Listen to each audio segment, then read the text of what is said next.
میر انیس کی ایک خوبی یہ ہے کہ وہ ایک بات کو کئی طریقوں سے کہنے کا فن جانتے ہیں. مثال کے طور پہ جو اوس کی بوند ہوتی ہے، شبنم کے قطرے ہیں، ان کے تعلق سے 3 مثالیں میں آپ کے سامنے پیش کرتا ہوں. دیکھیے ایک ہی موضوع ہے لیکن بات کہنے کا انداز کچھ اور ہے. کہتے ہیں ایک جگہ تو کہتے ہیں کہ شبنم نے بھر دیے تھے کٹورے گلاب کے. یہ مصرع دھیان سے غور فرمائیں. شبنم نے بھر دیے تھے کٹورے گلاب کے.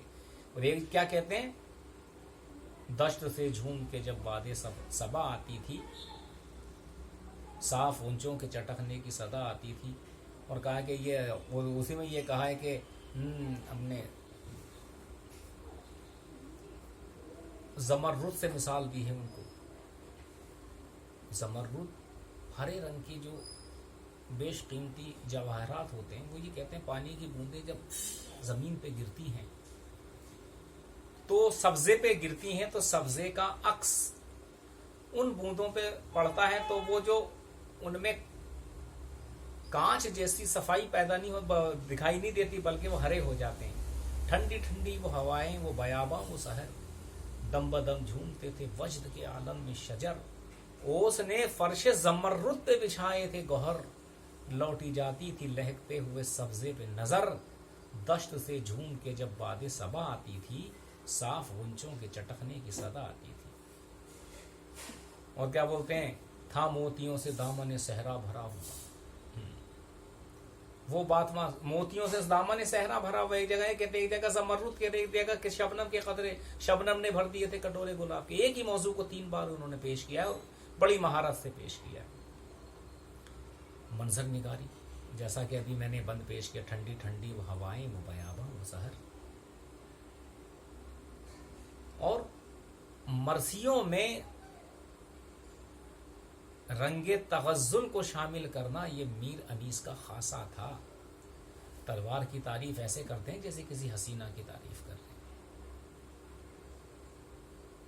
کبھی وہ کہتے ہیں تارے جیسی چمکدار ہے، کبھی کہتے ہیں کہ وہ ایک ایسی ناگن کی طرح ہے تلوار، جس پہ گرتی ہے اس کا خاتمہ کر دیتی ہے. میر انیس اپنی اہلیہ کو بھی اپنے مرثیوں کی معاون کہا کرتے تھے. کہتے تھے بعض اوقات جب میں مصرے نہیں کہہ پاتا ہوں تو اپنی بیگم سے مشورہ کرتا ہوں. ایک مرتبہ کا واقعہ بیان کیا جاتا ہے، ہم نے اپنے اساتذہ سے سنا ہے. وہ کہتے ہیں کہ میر انیس کی بیگم صاحبہ بار بار کہتی ہیں کہ بھئی کیا بات ہے، بہت پریشان نظر آ رہے ہیں. کہتے ہیں کہ بیگم ایک مصرع نہیں لگ رہا.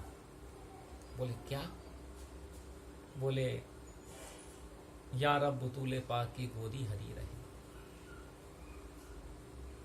بولے اس میں کیا فرق پڑتا ہے، آپ ایسے کہہ دیجئے نا، سندل سے مانگ پھولوں سے گودی بھری رہے، یا رب بطول پاک کی کھیتی ہری رہے. اب بتائیے کتنا، یعنی اس زمانے کی خواتین بھی باذوق ہوا کرتی تھی. اب بھائی دیکھیے سندل سے مانگ بھرنا، اسلام میں تو مانگ بھرنے کا کوئی رواج نہیں ہے، لیکن میر انیس نے مرثیوں میں ہندوستانی عناصر کو شامل کیا ہے. اسی لیے تو کلیم الدین احمد نے ایک جگہ لکھا تھا کہ میر انیس نے امام حسین کو اپنے مرثیوں میں ایسا پیش کیا ہے کہ وہ عرب کے ہیرو نہیں، لکھنؤ کے دولہا معلوم ہوتے ہیں. تو یہ کمزوری نہیں ہے، ان کی مہارت ہے. اگر کلیم الدین احمد طنزاً یہ بات کہہ رہے ہیں تو کم سے کم میں تو ان کے اس بیان سے اتفاق نہیں کرتا. آپ کی مرضی، آپ اس سے اتفاق کریں نہ کریں. یہ انیس کی کمزوری نہیں، انیس کا مستحکم پہلو ہے. انہوں نے ہندوستانی تہذیب کو عرب کی تہذیب سے ملانے کی کوشش کی ہے.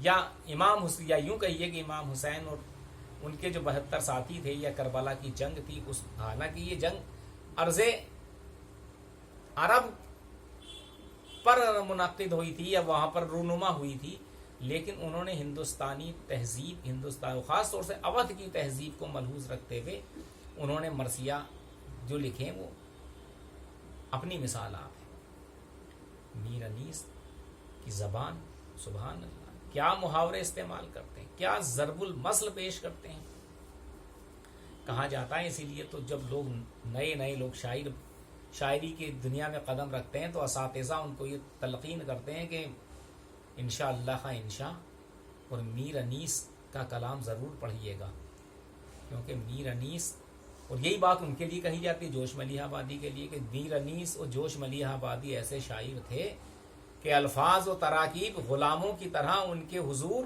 ہاتھ باندھے کھڑے ہوتے تھے اور کہتے تھے کہ اے آقا ہمیں حکم دیجئے کہ ہم کس جگہ استعمال ہوں یا آپ ہمارا استعمال کس طرح کریں گے۔ یہ ایک مثال ہے میر انیس کا کمال، میر انیس کا کلام صدیاں گزر جانے کے بعد بھی آج زندہ ہے، اور میر انیس زندہ و جاوید ہیں، اور جب تک نہ صرف اردو بلکہ دنیا میں مرثیہ نگاری کا تذکرہ چھیڑا جائے گا، میر انیس کا نام نامی و اسم گرامی لوگوں کی زبان پر آئے گا، اور ادب کو انہوں نے جو فائدہ پہنچایا، ادب کو کہتے نا کہ ادب کی دنیا کو، ادب کی تاریخ کو انہوں نے جو مالا مال کیا، اس سے کسی کو انکار نہیں ہو سکتا۔ یعنی میر انیس اردو کے وہ شاعر ہیں کہ اگر جن کا تذکرہ سرسری طور پہ کیا جائے تو ہماری تاریخ میں جھول جھال نظر آئے گا۔ آمدم برسر مطلب میر انیس اپنی خدا داد صلاحیتوں کی بنیاد پر جس قسم کی شاعری کر کے چلے گئے، جس طرح کا یادگار کلام چھوڑ کے گئے ہیں، اس کے لیے وہ ہمیشہ عزت و احترام کی نگاہ سے دیکھے جائیں گے۔ اس سلسلے کو آج میں یہیں ختم کرتا ہوں۔ اگر موقع ملا اور مجھے حکم نامہ صادر فرمایا گیا کہ اسی سلسلے کو آگے بڑھائیں، یعنی اور ویڈیو بنانے ہیں، تو میں میر انیس کے کلام پہ مزید گفتگو کروں گا۔ فی الحال یہیں اپنے سلسلے کو روکتے ہوئے آپ سے اجازت چاہتا ہوں۔ خدا حافظ۔